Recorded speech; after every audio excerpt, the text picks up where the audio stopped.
Hello guys, म फेरि पनि आइसकेको छु हजुरहरूमा फेरि एउटा नयाँ एकदम सबैले जानकारी हुनुपर्ने, थाहा पाउनुपर्ने जानकारीमूलक भिडियो लिएर। यो चाहिँ खास चाहिँ रियाक्सन भिडियो हो, तर यसमा चाहिँ सबै नेपाली जनताले चाहिँ बुझ्नुपर्ने भिडियो भएकाले कतिपय मान्छेहरूलाई यो भिडियोको विषयमा थाहा छैन होइन। त्यसै कारणले गर्दाखेरि आज मैले बनाउन गइरहेको छु यो भिडियो, रियाक्सन भिडियो। यो भिडियो चाहिँ कसको विषयमा बन्दैछ भन्दाखेरि यो चाहिँ हाम्रो माननीय गृहमन्त्री सुदन गुरुङको विषयमा बन्दैछ। उहाँको हिस्ट्री कतिपय मान्छेलाई थाहा नहुनसक्छ, विरोधहरू गरिरहेको छन् होइन। त्यस्तो मान्छेहरूले पनि थाहा पाउन् भन्नको लागि चाहिँ मैले यो भिडियो हजुरहरूमा प्रस्तुत गर्दैछु। सो आजको भिडियो हेरौँ है त कस्तो हुन्छ। रियाक्सन भिडियो स्टार्ट गरौँ। हामी कुरा गर्दैछौँ नेपालका वर्तमान गृहमन्त्री सुदन गुरुङको। We will be changing this. यसलाई पनि परिवर्तन गर्छौँ हामीले।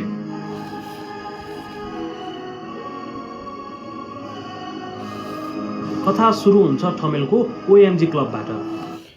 कतिपयलाई चाहिँ बालेनको अनि सुदन गुरुङको उहाँहरूको चाहिँ हिस्ट्री थाहा छैन क्या। अनि उहाँको हिस्ट्रीहरू चाहिँ सुदन गुरुङको चाहिँ के छ भन्दाखेरि उहाँ चाहिँ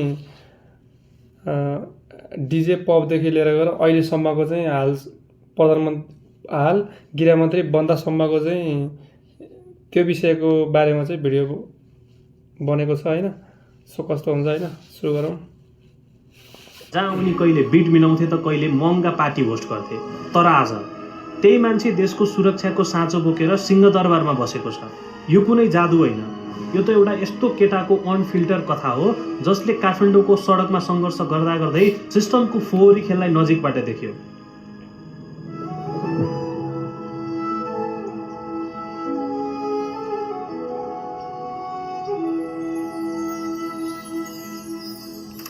समयलाई अलिकति पछाडि फर्काउँ। 9 जुलाई 1987 गोर्खाको एउटा दुर्गम गाउँ चुन्नुब्री एउटा एकदमै साधारण परिवारमा सुदनको जन्म भयो। तर उनको बाल्यकाल अस्थिर थियो। सुदन आफ्ना आमा बुबासँग हुर्किन पाएनन्। उनी आफ्नो हजुरबुबा र हजुरआमासँग हुर्किए। कहिले धनकोटा पुगेर आफन्तकोमा बसेर बाल संसार स्कुलमा पढे त कहिले चितवनको गर्मीमा भौतारिए। उनको बसाई हजुरबुबा, हजुरआमा, आफन्त र होस्टेलमै फेरिँदै गयो। सङ्घर्ष गर्दा गर्दै उनी अन्ततः काठमाडौँको भिडमा आइपुगे। राजधानीको लाइफ सुरुमा सोचे जस्तो ग्ल्यामरस थिएन। उनले ठमेलको एउटा कल सेन्टरमा काम गरेर आफ्नो दिन काटे। साथीहरूसँग उनले क्लब लाइफको टेस्ट पाए। उनी भन्छन्, म एक्लै 3 घन्टा नाचेँ। नाच्ने बेला आफ्नो सबै दुःख र टेन्सन हराएको रियलाइजेसन पछि उनले सोचे, म पनि अरूको दुःख मेटाउन र अरूलाई सुखी बनाउन चाहन्छु। अनि 2012मा उनी बने डिजे सुदन। एकचोटि डिजेको दुनियाँमा पाइला टेकेपछि सुदनले बुझे कि साउन्ड भनेको केवल म्युजिक मात्र होइन, यो त एउटा इमोसन पनि हो।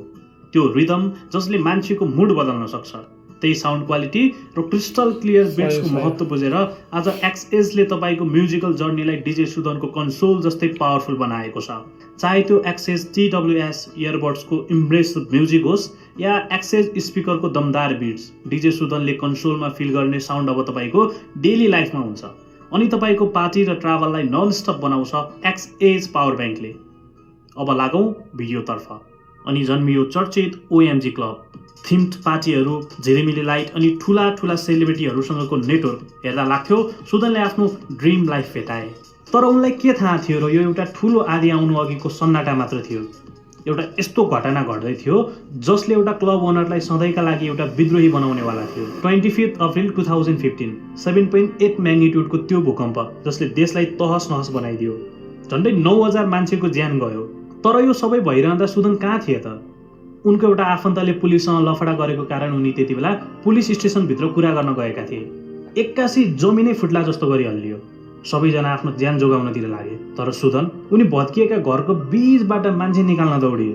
उनले एउटा घाइते मान्छेलाई आफ्नो स्कुटरमा राखे अनि धुलो उड्दै गरेको बाटो छिचोल्दै सिधै वीर हस्पिटल पुर्याए। हस्पिटलको त्यो भिडभाड अनि रुवाबासीको बीच एउटा आमा आफ्नो सानो बच्चा बोकेर रोइरहेकी थिइन्। सुदनले 1 सेकेन्ड पनि नसोची त्यो बच्चालाई आफ्नो हातमा लिए अनि इमर्जेन्सी वार्डतिर कुदे। वार्डको ढोका नजिकै पुगिसकेका थिए। तर डाक्टरको हातमा पुग्नु अघि नै त्यो सानो नानीले सुदनकै हातमा अन्तिम सास फेर्यो।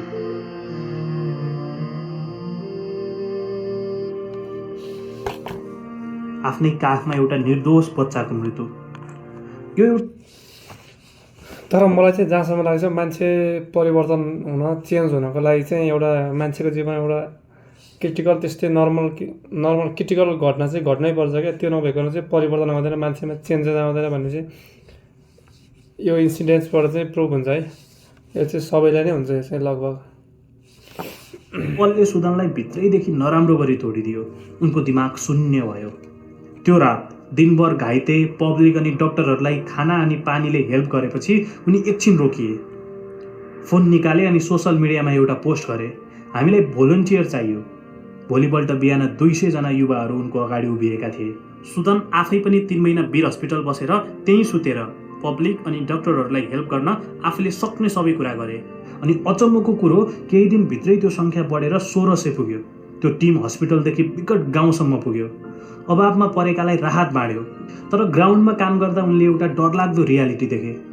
सरकारको चरम ढिलासुस्ती अनि हरेक क्षेत्रमा जरा गाडेर बसेको असीमित भ्रष्टाचार। त्यसपछि उनीहरू सिस्टम विरुद्ध खुलेर लड्न थाले। यही बीचमा सुदनले प्रख्यात डाक्टर सन्दुक रुइतसँग भेट्ने मौका पाए अनि डाक्टर रुइतसँग पनि उक्त समस्याहरू कसरी समाधान गर्न सकिन्छ भन्ने विषयमा आइडिया अनि सल्लाह पनि लिए। त्यो एउटा सानो झिल्को अब ठुलो आगो बन्दै थियो।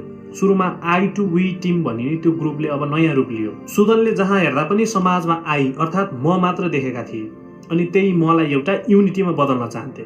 अनि जन्मियो हामी नेपाल, सङ्कटमा परेको देशलाई उठाउने आशाको एउटा नयाँ युथ आर्मी। सन् 2020 संसारभर कोभिडको त्रास फैलिरहेको थियो। मान्छेहरू घरभित्रै थुनिएका थिए। त्यही डरलाग्दो क्राइसिसको बीचमा हामी नेपाल एउटा अफिसियल संस्थाको रूपमा दर्ता भयो। हेर्दा हेर्दै 1600 भन्दा बढी युवाहरू यो युथ लेड प्लेटफर्ममा जोडिए। तर उनीहरूको रुल एकदमै कडा थियो। No cash. उनीहरूले कहिले 1 रुपियाँ पनि डोनेसन दिएनन्, केवल राहतका सामानहरू मात्र दिए। किनकि सुदनलाई राम्रोसँग थाहा थियो जहाँ पैसाको खेल हुन्छ त्यहाँ सिस्टम बिग्रिन्छ। उनीहरूको टिमले ट्रान्सप्यारेन्सीलाई पुरै मेन्टेन गरेको थियो। आज पनि वेबसाइटमा गएर हेर्ने हो भने उनीहरूको डोनेसनको एक रेकर्ड पब्लिक गरेर राखिएको छ। कोभिडको त्यो पिक समयलाई सम्झिनुहोस् त, जब अस्पतालहरूमा बिरामीहरू सास फेर्न नपाएर तडपिरहेका थिए। आफ्नो ज्ञानको कुनै मतलब नराखे त्यति बेला सुदन अनि उनको टिमले 520 वटा अक्सिजन सिलिन्डर साथसाथै बेडहरू वीर हस्पिटल अनि नेसनल ट्रमा सेन्टरमा पुर्याइदिए। कथा यतिमै रोकिँदैन। सन् 2021 को बाढीमा रेस्क्यु गर्नेदेखि लिएर ब्लड डोनेसनसम्म उनीहरू अगाडि सरे। अनि 2023 मा जब टर्कीमा डरलाग्दो भूकम्प गयो, सुदन गुरुङको हामी नेपाल संस्थाले झन्डै 1.5 करोड रुपियाँ बराबरको राहत सामग्री त्यहाँ पठायो। 8 फेब्रुअरीदेखि हामीले यो स्टार्ट गरेका थियौँ।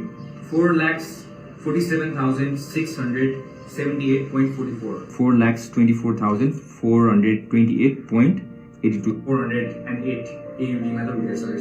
3,208 US dollars हाम्रो 135 AUD जम्मा भएको रहेछ। यो एउटा सहयोग मात्र थिएन, यो 2015 मा नेपालले पाएको सपोर्टको रिटर्न फेभर थियो। यही ग्राउन्ड लेभलको कामले गर्दा उनीहरूले 360 इम्प्याक्ट अवार्ड अनि बारबारा फाउन्डेसनको ठुलो सम्मान पनि पाए। सुदन सधैँ एउटै कुरा भन्थे, तिमीसँग विल पावर अनि टिमको पावर छ भने तिमीले जे पनि गर्न सक्छौ। तर बाहिरबाट हेर्दा सबै कुरा पर्फेक्ट देखिन्थ्यो, तर भित्रभित्रै एउटा डरलाग्दो यथार्थले सुदनको दिमाग खाइरहेको थियो। ग्राउन्डमा जतिसुकै हेल्प गरे पनि माथिको सिस्टम अझै उस्तै सडेको थियो। उही पुराना अनुहार, उही करप्सन, उही सरकारी ढिलासुस्ती। सुदनको मनभित्रको रिस अब बिस्तारै आउट अफ कन्ट्रोल हुँदै थियो। ठिक ज्वालामुखी पड्किनु अघि भित्रभित्रै उम्लिरहेको म्याग्मा जस्तै। अनि सुरु भयो सन् 2025 को त्यो टर्निङ पोइन्ट। धरानको बीपी कोइराला स्वास्थ्य विज्ञान प्रतिष्ठान, जसलाई घोपा क्याम्प भनेर चिनिन्छ, त्यहाँ ट्रान्सप्यारेन्सीको माग गर्दै 7 महिना लामो घोपा क्याम्प प्रोटेस्ट चर्कियो। पूर्वी नेपालकै मुख्य मानिने यो अस्पतालमा भएको त्यो आन्दोलनले एउटा ठुलो संकेत दिइरहेको थियो। तर यो त केवल सुरुवात मात्र थियो। सत्ताको जगै हल्लाइदिने ठुलो आँधी त आउन बाँकी नै थियो। कथा सन् 2025 को सेप्टेम्बरमा आइपुग्यो। भित्रभित्रै उम्लिरहेको त्यो फ्रस्ट्रेसनले अब बाटो खोज्दै थियो।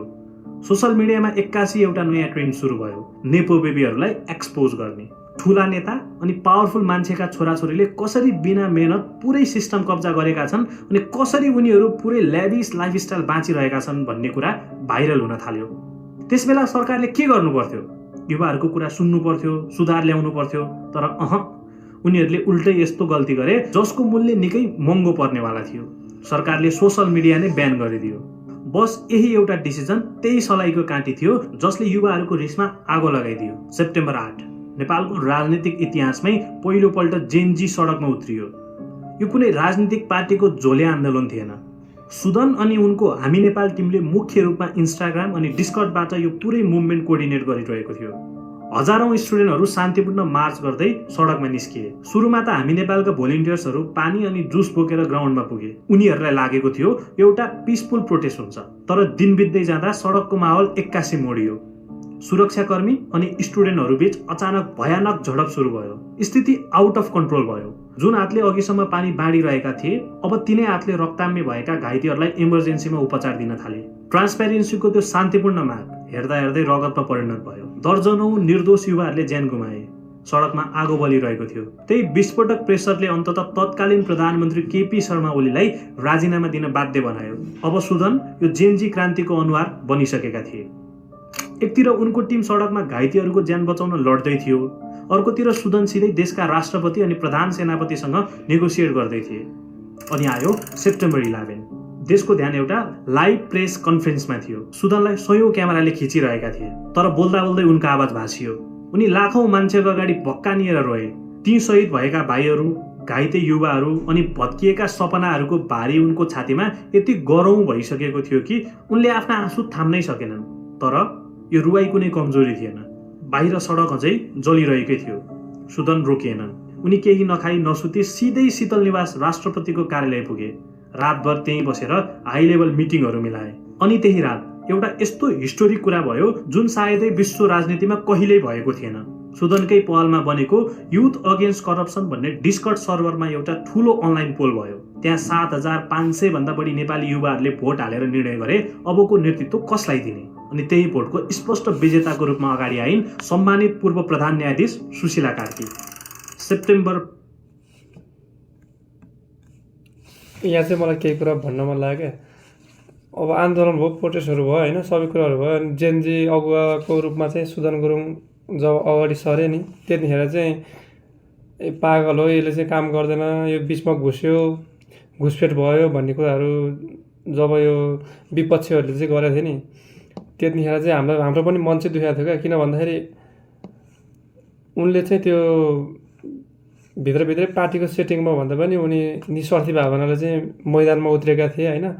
जब सुशीला कार्कीलाई राष्ट्रपति प्रधानमन्त्री बनाउनको लागि नियुक्ति गर्नको लागि पनि उनले चाहिँ अफिसियल पेजमा चाहिँ उनले भोटिङ राउन्ड चाहिँ खुल्ला गरेर जनताकै मागलाई चाहिँ सम्बोधन गरेर चाहिँ त्यसरी चाहिँ छनौट गरेका थिए होइन।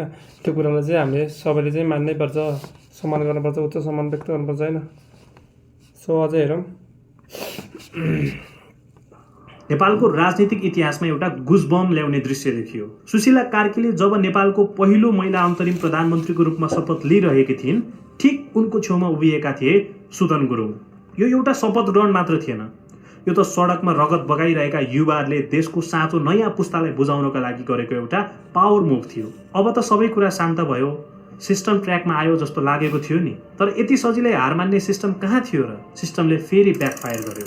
सेप्टेम्बर 14 रिपोर्टर्स क्लबमा एउटा प्रेस मिट चलिरहेको थियो। माहौल शान्त नै थियो, तर एक्कासी केही आक्रोशित युवाहरू स्टेजमा चढे। दर्जनौको ज्यान जाँदा पनि सुदनले इनफ काम नगरेको भन्दै उनी माथि खनिए। त्यहाँ कराउने, ठेलमठेल अनि भयानक केयस मच्चियो। अनि त्यही भिडको बीचमा सुदन पड्किए। उनको आवाजमा एउटा यस्तो काँचो आएको थियो जसले पुरै हल्लाई शान्त पारिदियो। उनले माइक समातेर भने, हरेक भ्रष्टाचारीको घरबाट एक एक रुपियाँ निकाल्छु,तिर तान्छु, ल्याउँछु, देखाउँछु, संसारले थाहा पाउँछ नेपाल कसरी परिवर्तन हुन्छ भनेर। कसैलाई नछोड्ने। बाहिरबाट हेर्दा अनि सुन्दा यो कुनै इगो वा अहङ्कारले बोलेको जस्तो लाग्न सक्छ, तर यो अहङ्कार थिएन। यो त त्यो मान्छेको रुवाई थियो जसले आफ्नै हातमा एउटा निर्दोष बच्चाको ज्यान गएको महसुस गरेको थियो, जसले हजारौं भोलिन्टियरलाई कोअर्डिनेट गर्दै सडकमा आफ्नै भाइहरूको रगत बगेको देखेको थियो। सुदनले कुनै बेला एउटा कसम खाएका थिए, यो फोहोर अनि परम्परागत राजनीतिबाट म सधैँ टाढा बस्छु। तर बाहिर बसेर जतिसुकै कराए पनि, जतिसुकै रगत बगाए पनि यो कान नसुन्ने सिस्टमलाई केही फरक परेन। त्यसपछि उनले एउटा यस्तो मास्टर स्ट्रोक खेले जसले देशको पुरै राजनीति मोडिदियो। आफू मैदानमा उत्रिनु अघि उनलाई एउटा कुरा राम्रोसँग थाहा थियो, बालेन शाह अनि रवि लामिछानेलाई एउटै ठाउँमा नल्याएसम्म पुरानो नेताहरूको सिन्डिकेट कहिले तोडिनेवाला छैन। यी दुई नेताबीच एउटा एकदमै महत्त्वपूर्ण अनि गोप्य मिटिङ चलिरहेको थियो। बाहिर गेटमा ढुङ्गा चाहिँ उभिएका थिए सुदन गुरुङ। उनले ढोकामा पालो दिएर बसे अनि एउटा खतरनाक जिद्दी कसे, जबसम्म तपाईँहरू दुईजना मिल्नुहुन्न म यहाँबाट 1 इन्च पनि हल्लिन्न। त्यो उनको जिद्दी मात्र थिएन, त्यो वर्षौँदेखि निराश अनि हताशमा भएको एउटा सिङ्गो पुस्ताको अन्तिम आशा थियो। अन्ततः जनवरी 2026 सडकको लडाइँले मात्र नपुग्ने देखिएपछि सुदनले एउटा ठुलो रिस्क लिए। उनी औपचारिक रूपमै राष्ट्रिय स्वतन्त्र पार्टी आरएसपीमा जोडिए। उनले गोर्खा 1बाट चुनाव लडे। धेरै राजनीतिक पण्डितलाई लागेको थियो सडकमा कराउन सजिलो छ, भोट ल्याउन गाह्रो। तर जब रिजल्ट आयो सबैको होस उड्यो। 29,896 भोट। पुराना अनि ठुला पार्टीहरूले वर्षौँदेखि कब्जा गरेको त्यो भोट ब्याङ्क तासको महलजै ढल्यो। सांसद त बने, तर पावरमा पुग्ने बित्तिकै मान्छे परिवर्तन हुन्छ भन्छन् नि। सुदनले मन्त्रीको शपथ खानु अघि नै एउटा यस्तो काम गरे जसले सबैको ध्यान तान्यो। उनले कोर्पोरेट लुटमाथि सिधै धावा बोले। नेपाल टेलिकम एनटिसीको त्यो दिक्क लाग्दो सिस्टम याद छ तपाईँलाई? डेटा प्याकेज सकिने बित्तिकै पे एज यु गोको नाममा अटोमेटिक पैसा काटिने नियम। जब मान्छेको डेटा सिकिन्छ त्यो मान्छेको 5 रुपियाँ काट्ने चाहिँ काम नगरिदिनु रहेछ। सुन्दा यो एकदमै सानो इस्यु लाग्न सक्छ, तर यसले एउटा ठुलो सन्देश दियो। यो मान्छे ठुलो महलका कुरा मात्र गर्दैन, जनताको दिनदिनैका साना साना झमेला अनि स्ट्रगलसँग पनि उत्तिकै अपडेटेड छ। अनि आयो त्यो ऐतिहासिक दिन 26 अनि 27 मार्च 2026। प्रधानमन्त्री बालेन्द्र शाहको क्याबिनेट अनि त्यसमा इन्ट्री भयो देशको नयाँ गृहमन्त्रीको, सुदन गुरुङ। एकछिन दिमागमा यो दृश्य भिजुअलाइज गर्नुहोस् त। हिजो सडकबाट भ्रष्टाचार व्यथित विरुद्ध आवाज उठाउने मान्छे आज त्यही मान्छे त्यो सिङ्गो पुलिस, देशको गुप्तचर विभाग अनि सिमानाको सुप्रिम कमान्डर बनेर सिंहदरबार छिरेको त। कुर्सीमा बस्ने बित्तिकै उनको एक्सन सुरु भयो। भ्रष्ट कर्मचारी तन्त्रलाई तह लगाउन उनले सेन्ट्रलाइज एडमिनिस्ट्रेसनको अर्डर दिए। आन्दोलनमा जसले भित्रभित्रै हिंसा भड्काएका थिए तिनलाई तुरुन्तै पक्राउ गर्न कडा निर्देशन दिए। हिजो सडकमा कराउने त्यो विद्रोही आज सिस्टम कन्ट्रोल गर्ने स्ट्रिक्ट अनि फोकस शासक बनिसकेको थियो। यो सुदन गुरुङको कथा मात्र होइन, यो त हाम्रो नयाँ नेपालको कथा हो। एउटा दुर्गम गाउँबाट सुरु भएर अकल्पनीय पीडा सहँदै देशको मुटुसम्म पुगेको एउटा मान्छेको रोमाञ्चक यात्रा। हिजो सडकमा पोखिएको उनको त्यो रिस, त्यो आक्रोश कुनै इगो वा अहङ्कार थिएन। त्यो त देश अनि जनताप्रतिको अति नै धेरै माया थियो। आफ्नो जिन्दगी, निन्द्रा, भविष्य सब थोक दाउमा लगाउँदा पनि यो पुरानो सिस्टमको ढिला सुस्तीले काम नगरेपछि अन्ततः फुटेको धैर्यताको बाँध थियो त्यो। शुक्रबार राष्ट्रपति कार्यालय शीतल निवासमा उनले गृहमन्त्रीको शपथ लिए। बाहिर चोकचोकमा एउटै गसिप थियो, कुर्सीमा पुगेपछि सबै उस्तै हुन्, पावर पाएपछि अब उसको पनि बोली फेरिन्छ। मान्छेहरूले यसो भन्नु नर्मल नै थियो, किनकि नेपालको राजनीतिले अहिलेसम्म जनतालाई यही मात्र सिकाएको थियो। तर मन्त्रालय छिरेको 24 घण्टा पनि बितेको थिएन। शनिबार बिहानै देशका ठुला ठुला मिडियामा एउटा यस्तो ब्रेकिङ न्युज फ्ल्यास भयो जसले पुरै सत्ता समीकरणको जग हल्लाइदियो। पूर्व प्रधानमन्त्री केपी शर्मा ओली अनि पूर्व गृहमन्त्री रमेश लेखक पक्राउ। यो कुनै हल्ला थिएन। हिजोसम्म कानुनभन्दा माथि मानिने अनि राज्य सत्ताको साँचो हातमा लिएर बसेका ती पावरफुल अनुहारहरू एकाएक प्रहरीको नियन्त्रणमा थिए। कुनै ठुलो भाषणबाजी भएन, कुनै पूर्व चेतावनी दिएन, सिधै एक्सन। मान्छेहरूले यो झड्का पचाउन नपाउँदै भोलिपल्ट आइतबार अर्को खबर बाहिरियो। पूर्व ऊर्जा मन्त्री दीपक खड्का पनि पक्राउ परे। त्यसपछि बल्ल धेरैले एउटा कुरा याद गरे। केही समय अगाडि रिपोर्टर्स क्लबमा त्यो भिडमा माइक समातेर रुँदै बोलेको त्यो वाक्य। यति विश्वास गर्नु कि म कसैलाई छोड्दिनँ, म एक जनाको पछाडि आउँछु। यो कुनै राजनीतिक स्टन्ट थिएन। राजनीति अनि सरकारी पदमा बसेर रातारात महल ठडाउनेहरूको सम्पत्ति छानबिन अब औपचारिक रूपमै सुरु भइसकेको छ। उनले सडकमा जे देखेका थिए कुर्सीमा पुगेपछि त्यसलाई सिधै अट्याक गरिरहेका छन्। के यो अचानक चालिएको कदमले नेपालको त्यो पुरानो जरा गाडेको सिस्टमलाई साँच्चै ढाल्न सक्ला? हिजो सडकमा उनी जुन कुराको लागि लडे कि आज कुर्सी पाएपछि त्यही जनताको सरकार दिन सक्लान् त? पुरै नेपालले पर्खिरहेको छ। सन् 2015 को महाभूकम्पमा सल्केको त्यो सानो झिल्को आज सिधै देशको गृह मन्त्रालयको कुर्सीमा बलिरहेको छ। अब एउटै प्रश्न बाँकी छ, के यो आगोले हाम्रो देशको भविष्य सधैँका लागि उज्यालो बनाउला?